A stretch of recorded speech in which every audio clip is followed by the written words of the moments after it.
క్రీస్తులో మాకు అత్యంత ప్రియులైన ప్రియ దేవుని సంగమా, మరి ఒకసారి శ్రేష్ఠ అవకాశాన్ని బట్టి దేవునికి కోట్ల కొలది వందనాలు చెల్లించేవాడుకున్నా. మీరు అందరూ ఎలాగున్నారు? దేవుని అపారమైన కృపను బట్టి అంతా కూడా బాగుందని నమ్ముతున్నా. ఈరోజు దేవుని వాక్యము ప్రేమైన దేవుడు మన ఆత్మీయ లాభం కొరకు నేర్చుకున్న దేవుని వాక్యం గమనించినట్లయితే పాత నిబంధన నుంచి సంఖ్యాకాండము 12వ అధ్యాయం, అదే రీతిగా కొత్త నిబంధన నుంచి మత్తయి సువార్త 25వ అధ్యాయం నుంచి మనం ఈరోజు ధ్యానించబోతున్నాం. మనము ధ్యానించబోతున్న అంశము శిలువకు ఇవ్వబడిన యేసుక్రీస్తును తిరస్కరించిన 5 మంది కన్యకలు అనే అంశం పైన మనము ఈరోజు ధ్యానించబోతున్నాం. ప్రియులారా, క్రైస్తవ జీవితంలో అత్యంత ప్రమాదకరమైన మోసం లేకపోతే బహిరంగమైన పాపం ఏదైనా ఉందంటే అది పాపం, అంటే పెద్ద పాపం కాదు, పాపమని కాదు, కానీ ప్రాముఖ్యంగా నేను చెప్పే విషయం ఏంటంటే భయంకరమైన మోసం ఏదైనా ఉందంటే లేకపోతే ప్రమాదమైనది ఏదైనా ఉందంటే అది తప్పుడు సిద్ధతలో కూడా తప్పుడు అనే విషయం గురించి అంటే ఆ విషయం మనం అన్ని గ్రహించుకోవాలి. ఎందుకంటే ఇక్కడ మనం గమనించినట్లయితే కొంతమంది ఆత్మీయంగా కనిపించే వారుగా ఉన్నారు మన మధ్యలో, మన జీవితాల్లో.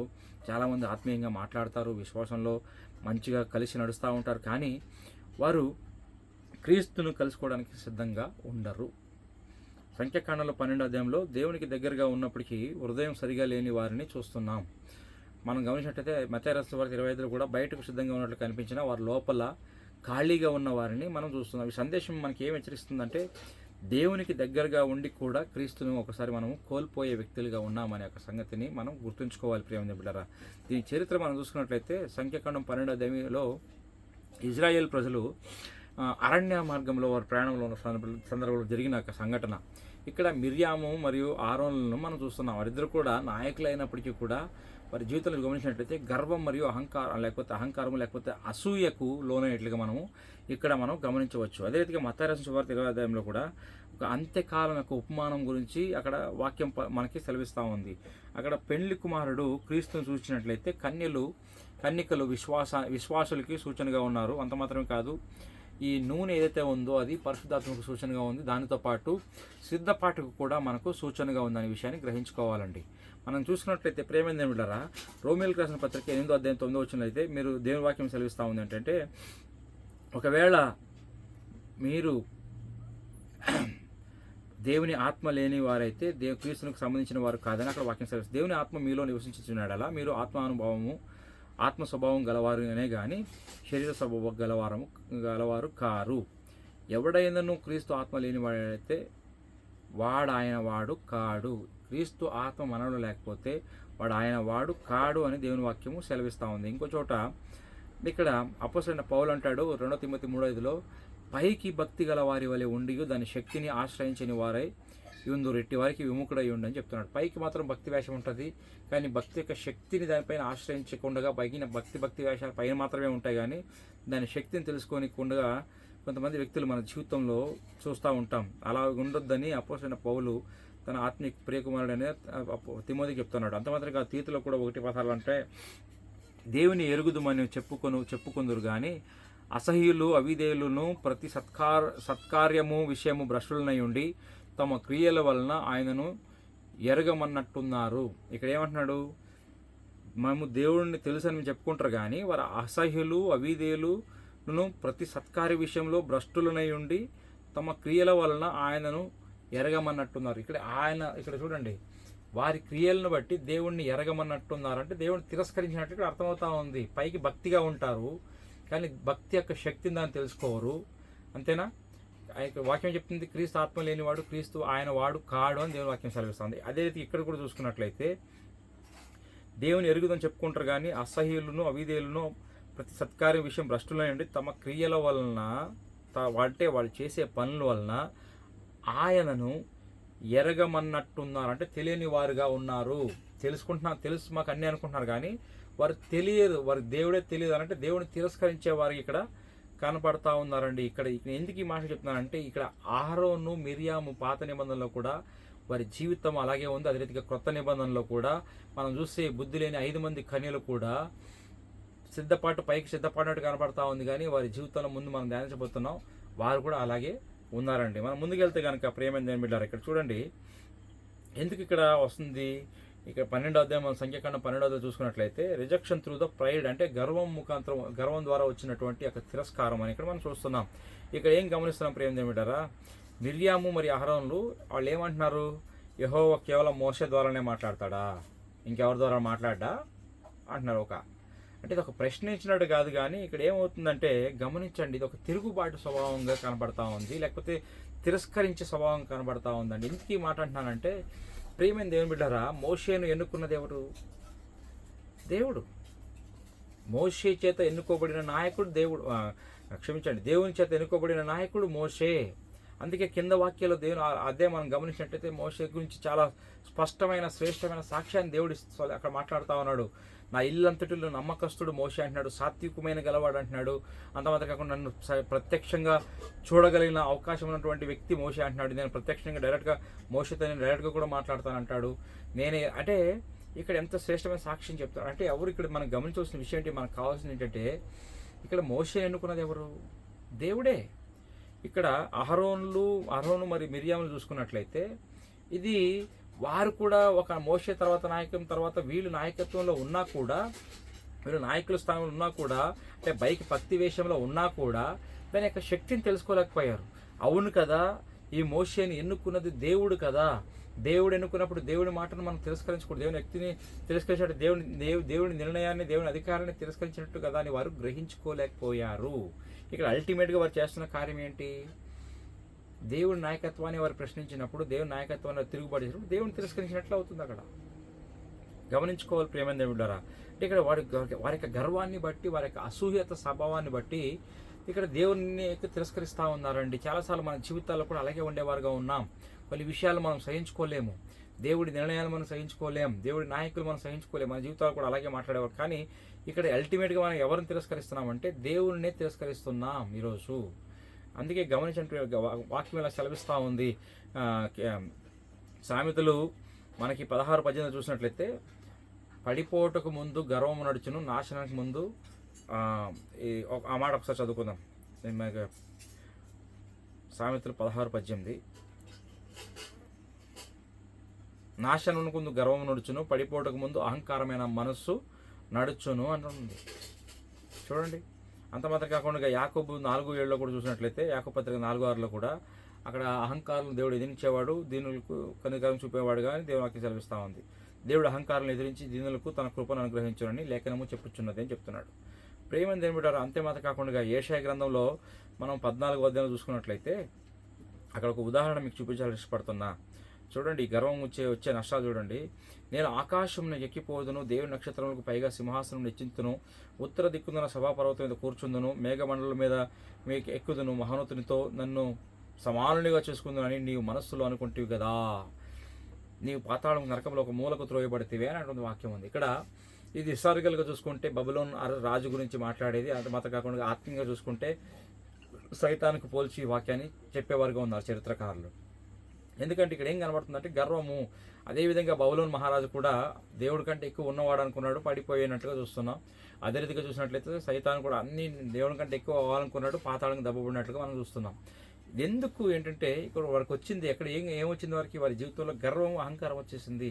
ఎప్పుడైతే గర్వం అహంకారం వచ్చేసిందో వారు ఏం చేస్తున్నారు, అక్కడ దేవుడితో పాటు దేవుడి కంటే అంటే దేవుడిని తిరస్కరిస్తా ఉన్నట్టుగా మనం చూస్తున్నామండి. స్పష్టంగా గ్రహించుకోండి ప్రియమైన దేవుని బిడ్డలారా. మనం అనుకుంటాం చాలాసార్లు దేవునికి దగ్గరగా ఉన్నాం అనుకుంటాం, దేవునితో అనుకూలంగా నడుస్తున్నాం అనుకుంటాం, విశ్వాసాలతో ఉన్నాం అనుకుంటాం, భక్తిలో మంచిగా ఉన్నాం అనుకుంటాం. కానీ కొన్నిసార్లు మన జీవితంలో వచ్చే గర్వము, అహంకారము, అసూయ అల్టిమేట్గా ఎక్కడికి తీసుకెళ్తుందంటే దేవుని తిరస్కరించే స్థాయికి తీసుకెళ్తా ఉంది. దేవుడి నిర్ణయాలను తిరస్కరిస్తే దేవుని తిరస్కరించినట్లే మనం ఆ విషయాన్ని గుర్తుంచుకోవాల్సిందిగా మిమ్మల్ని దేవుని పేరిట మిమ్మల్ని బ్రతిమలాడుకుంటున్నా.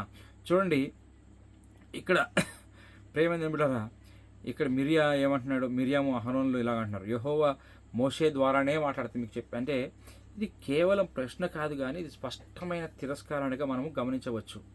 ప్రేమైన దేవుని బిడ్డలారా, ఎప్పుడైతే దేవుడు వెంటనే స్పందించాడు, అనేక విషయాలు ఆయన స్పష్టంగా మాట్లాడాడు, మోషే గురించి సాక్ష్యం చెప్తున్నాడు ఆయన. వెంటనే అక్కడ జరిగిన విషయం ఏంటంటే మిరియాముకు కుష్ఠరోగము వచ్చేసినట్టుగా చూస్తున్నాం.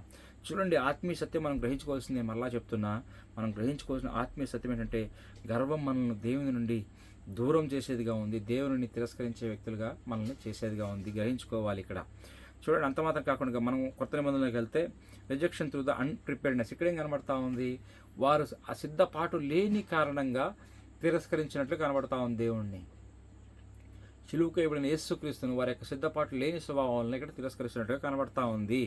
ఇక్కడ చూసినట్లయితే ప్రేమందేమి బిడ్డారా,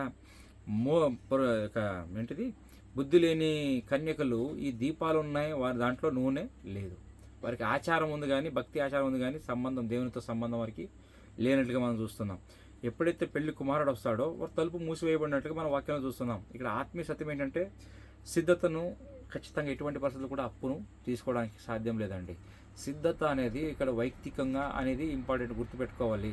సిద్ధత, ప్రిపరేషన్ ఏదైతే ఉందో అది పర్సనల్, అంటే మన వైయక్తిక రక్షణ మనదే అనే ఒక విషయాన్ని గుర్తుపెట్టుకోవాలి. అపోస్తలుడైన పౌలు అంటాడు ఫిలిప్పీ రెండో అధ్యాయం అనుకుంటా, చూడంటాడు ఆయన, మీ వైయక్తిక రక్షణను కొనసాగించుకోండి. అంటే రక్షణ ఎవరిది ఇక్కడ గుర్తుంచుకోవాలి, మన రక్షణ మనదే.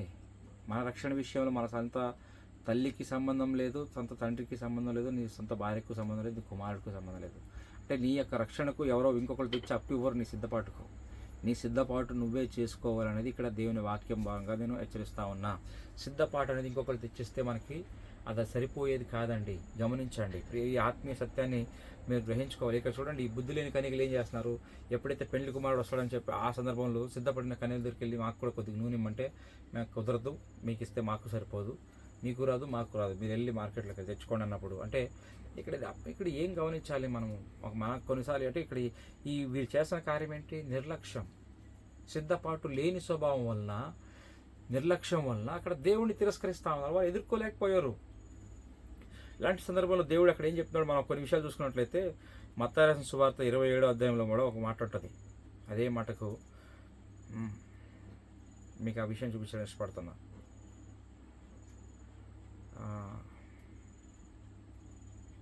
7:21 మత్తయి 7:21 మనం చూసుకున్నట్లయితే అక్కడ దేవుడు మాట్లాడుతున్న మాటలు ఏంటంటే, ఆయన అక్కడ చెప్పే మాట కూడా ఇదే సేమ్. ప్రభువా ప్రభువా అని దాన్ని పిలిచి ప్రతివాడును పరలోక రాజ్యంలోనికి ప్రవేశింపడు కానీ పరలోకమందు నా తండ్రి చిత్త ప్రకారం చేయువాడే ప్రవేశించను. ఆ దినమందు అనేకులు నన్ను చూచి ప్రభువా ప్రభువా మేము నీ నామమున ప్రవచింపలేదా, నీ నామమున దయ్యమును వెళ్ళగొట్టలేదా, నీ నామమున అనేకమైన అద్భుతాలు చేయలేదా అని చెప్పుదురు. అప్పుడు నేను మిమ్మల్ని ఎన్నడను ఎరుగును అక్రమ్యం చేయువారులారా నా ఎదుండి పొండని వారితో చెప్పుదును అంటున్నాడు. ఇక్కడ అంతమాత్రం కాకుండా లూకా 13లో చూసుకున్నట్లయితే ప్రేమేందేమిటారా 13:25లో అక్కడ కూడా దేవుని వాక్యం ఏం సెలవిస్తూ ఉందంటే, ఇంటి యజమానుడు లేచి తలుపు వేసిన తర్వాత మీరు వెలుపల నిలిచి తలుపులు తట్టి అయ్యా మాకు తలుపు తీయమని చెప్పని ఆరంభించినప్పుడు ఆయన మీరు ఎక్కడి వారో మిమ్మల్ని ఎరుగనని ఉత్తరము మీతో చెప్పును. ఇక్కడ కూడా ఏం చేస్తాను అంటే, సిద్ధపాటు లేకపోతే, సందర్భం వచ్చినప్పుడు, సమయం వచ్చినప్పుడు, పెళ్లి కుమారుడు వచ్చినప్పుడు ఆయన ఎదుర్కోవడానికి మనం సిద్ధపాటు లేకపోతే ఆయన మీరు ఎవరో కూడా నాకు తెలియదు అని చెప్పేసి ఆయన తలుపు మూసివేసేవాడుగా ఉన్నాడని దేవుని వాక్యం మనకి హెచ్చరిస్తూ ఉంది. ఇక్కడ గమనించవలసింది ఏంటంటే, మనము ఈ బుద్ధి లేని కన్యకల బట్టి మనం ఏం తెలుసుకోవాలంటే, ఈరోజు వాక్యంలో, ఈరోజుకు సంబంధించిన వాక్యాన్ని బట్టి సిద్ధత లేకపోతే నీ జీవితంలో పైకి ఇక్కడ ఏం కనబడుతున్నారు, దీపాలు ఉన్నాయి, అవునా, పెళ్లి వస్త్రాలు ఉన్నాయి, కానీ వారు ఆ దీపాల్లో వారిని ఎదుర్కోవడానికి కావాల్సిన నూనె లేదు. ఈరోజు మనం క్రీస్తు వారం అనుకొని మనలో పరిశుద్ధాత్మ అనే నూనె, అంటే నూనె అని చెప్పబడి పరిశుద్ధాత్మ జీవితం మనలో లేకపోతే, పరిశుద్ధాత్మ కార్యాలు లేకపోతే క్రీస్తు వారం మనం ఎంత మాత్రము కాలేవండి.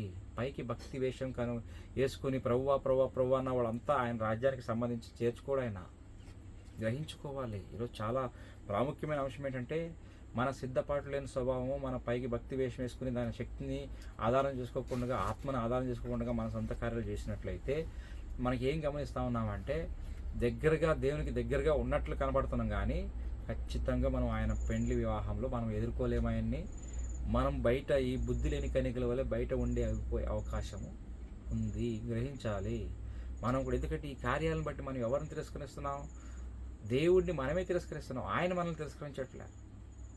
మొదట మనం తిరస్కరిస్తా ఉంది మనమే. పాత నిబంధన బట్టి ఈరోజు మనం తెలుసుకోవాల్సిన విషయం అంటే, వారి యొక్క గర్వం అసూయను బట్టి దేవుడి నిర్ణయాన్ని, దేవుడి యొక్క నాయకుడిని వారు తిరస్కరించారు, దేవుడిని తిరస్కరించారు వారి అహంకారం గర్వంతో. అదే ఇక్కడ ఈ బుద్ధి లేని కన్యకలు ఆ అశ్రద్ధతో, లేకపోతే సిద్ధపాటు లేని స్వభావంతో ఇక్కడ అల్టిమేట్గా పెళ్లి కుమారుని వివాహం అంటే క్రీస్తు రాజ్యానికి వెళ్ళిపోయి క్రీస్తుని ఇక్కడ తిరస్కరించినట్టుగా మనము చూస్తున్నాం. ప్రియమైన ఏమిటారా, జీవితాల్లో ఈ చాలా ప్రాముఖ్యమైన అంశాలు మనము తెలుసుకోవాలండి. బుద్ధిమైన కన్యకలు నూనె సిద్ధం పెట్టుకున్నారు, అన్ని సిద్ధంగా ఉన్నాయి, నూనె ఉంది, వివాహంలో ప్రవేశించారు. అయితే ఈ బుద్ధి లేని కన్యకలు దీపాలు మాత్రమే ఉన్నాయి, నిర్లక్ష్యం చేశారు, అవకాశాన్ని కోల్పోయారు. తేడా బయట కాదండి, మన సిద్ధతలో ఉంటుంది. ఈ విషయాన్ని గ్రహించుకోవాల్సిందిగా కోరుతున్నా. ప్రేమ మిడరా, ఇక్కడ మనం గమనించినట్లయితే ఒక మన జీవితంలో కూడా ఎప్పటికీ కూడా ఇందాక చెప్పిన, ఎందుకంటే ఇవి మనం చేయవలసిన కార్యాలు ఏంటంటే అందుని బట్టి మన పరిశుద్ధాత్మను కలిగి ఉండాలి. ఎప్పుడైతే పరిశుద్ధాత్మ నడిపింపు ఉంటుందో అక్కడ ఖచ్చితంగా ఏ గర్వానికి అసూయ కావచ్చు, లేకపోతే ఇంకొక విషయానికి కావచ్చు, లేకపోతే అంటే దేవునికి విరుద్ధమైన కార్యాలు ఏవి కూడా మనలో ఉండవు. ఒక నిర్లక్ష్యం కాకపోవచ్చు, లేకపోతే ఒక సిద్ధపాటు లేని స్వభావం కూడా ఏది ఉండదు. ఎప్పుడైతే పరిశుద్ధాత్మ నడిపిస్తాడో అన్నిటిని కూడా మనకు సరైన రీతిలో పరిశుద్ధాత్మ దేవుడు మనల్ని నడిపించేవాడుగా ఉన్నాడు. ఎప్పుడైతే మనలో గర్వం ఉంటుందో అది విడిచిపెట్టేవారుగా ఉండాలి. గర్వం ఉంటే మనం ఖచ్చితంగా దేవుడిని మనల్ని దూరం చేసేదిగా ఉంది. ఆత్మీయంగా మనము జాగ్రత్తలు తీసుకునే వ్యక్తులుగా ఉండాలని ఈరోజు మరలా ఇంకొకసారి నేను హెచ్చరించడానికి ఇష్టపడతానండి. నూనె లేని దీపం మన యొక్క పెళ్లి కుమారుణ్ణి కలవడానికి అవకాశం కల్పించదు. ఒకవేళ ఆలస్యం చేసిన మన సిద్ధత జీవితాన్ని కూడా నాశనం చేసేదిగా ఉందని గుర్తుపెట్టుకోవాలని మేము వేడుకుంటున్నా. ప్రేమేందమిడరా, ఇక్కడ గమనించినట్టు జాగ్రత్తగా విన్నట్లయితే ఇప్పటికీ కూడా దేవుని వాక్యం సెలవిస్తూ ఉంది. అంటే మనం ఇప్పుడు కూడా దేవుడు శిలువకి యేసుక్రీస్తు ఇప్పటికీ కూడా తలుపు తీర్చే ఉన్నాడు, కానీ అది ఎప్పటికి దాకా కూడా తెలియదు మనకి. ఇప్పటికే తీసే ఉంది కానీ అది ఎప్పటికీ కాదు అనే సత్యాన్ని గ్రహించుకోవాలి. ఇప్పటికీ ఉంది కానీ అది ఎప్పటికీ కాదు. ఎందుకంటే ఏదో ఒకరోజు పిలుపు వస్తుంది, వరుడు ఆయన పెళ్లి కుమారుడు రాబోతున్నాడు. ప్రేమేంద్ర గమనించండి, ఆయన పెళ్లి కుమారుడు వచ్చే వ్యక్తిగా ఉన్నాడు. ప్రార్థనకు ఆ టైంలో సమయం ఉండదు, నీవు పశ్చాత్తాపడదానంటే అప్పుడు సమయం దొరకదు. కనుక ఈరోజే ఆ సమయం అని తెలుసుకుందాం, శిలువ దగ్గరకు వద్దాం. ప్రేమేంద్ర బిడ్డారా, మనం గమనించుకున్నట్లయితే మన జీవితాన్ని మనం పరీక్షించుకుందాం. ఒకవేళ సిద్ధపాటు లేకుండా అశ్రద్ధతతో ఈ బుద్ధి లేని కన్యకల వల్ల ఉంటే, ఒకవేళ గర్వంతో ఏం చేసినా కూడా ఇక్కడ మనం అల్టిమేట్గా తెలుసుకోవాల్సిన విషయం ఏంటంటే మనం శిలువకు ఎవడిని యేసుక్రీస్తును తిరస్కరిస్తున్నామనే సత్యాన్ని గ్రహించుకొని ఏ విషయంలో మనం తిరస్కరిస్తున్నాం. నిన్నటి దినాన్ని గమనించాం మనం. ఆదాము అవ్వ మొదటి కుటుంబస్తులు వారు చేసిన అవిధేయత వలన అక్కడ దేవుని తిరస్కరించి ఒక పాపంతో వారు దేవునికి దూరం అయిపోయినట్లుగా చూస్తున్నాం. అదే రీతిగా కొత్త నిబంధనలు కూడా మనం చూసాం. అననీయ సపర్య వారు పరిశుద్ధాత్మని తిరస్కరించి అక్కడ ప్రాణాన్ని పోగొట్టుకున్నట్లుగా మనం చూస్తున్నాం. ప్రేమేంద్రమిడరా, ఈరోజు మన తిరస్కరణ, మనం చేసే కొన్ని కార్యాలు, మన నిర్లక్ష్యం, మన సిద్ధపాటు లేని స్వభావం, మన ఇతరుల పట్ల గర్వం, దేవుని నిర్ణయాలకు పట్ల మనకి అసూయ, గర్వం, ఒకవేళ సహించుకోలేని స్వభావం ఉంటే అల్టిమేట్గా we are rejecting the crucified Christ. అంటే మనం దేవుణ్ణే మనం తిరస్కరించిన వ్యక్తులుగా ఉన్నాం. ఎప్పుడైతే మనం ఆయన తిరస్కరించుకుంటామో అల్టిమేట్గా మనము ఆ యొక్క పరలోక రాజ్యానికి మనం ప్రవేశించడానికి ఎంత మాత్రము సాధ్యం కాదు. అయితే దేవుని ఉద్దేశం అది కాదు, కానీ ఆయన ఇప్పటికీ మనల్ని పిలుస్తున్న ఉద్దేశం ఏంటంటే ఇప్పటికీ కూడా తలుపు తీసే ఉంది. ఆయన ఇప్పటికి కూడా మిమ్మల్ని కలుసుకోవడానికి ఇష్టపడుతున్నాడు. ఒకవేళ ఇంకా అటువంటి స్వభావం మనలో ఉంటే సరి చేసుకుందాం, దేవుని దగ్గరికి వద్దాం, ఆ శిలువ దగ్గరికి వద్దాం. ఎందుకంటే కలువరి శిలువలో సమస్త ఆయన చేసి ముగించాడు. ఆ శిలువ దగ్గరికి ఎప్పుడైతే వచ్చినట్లయితే ఆయన మనల్ని సరిచేసే దేవుడుగా ఉన్నాడు. కనుక ఆ శిలువ దగ్గరికి వద్దాం. దేవుడు మనల్ని ఆశీర్వదించును గాక. ఆమేన్.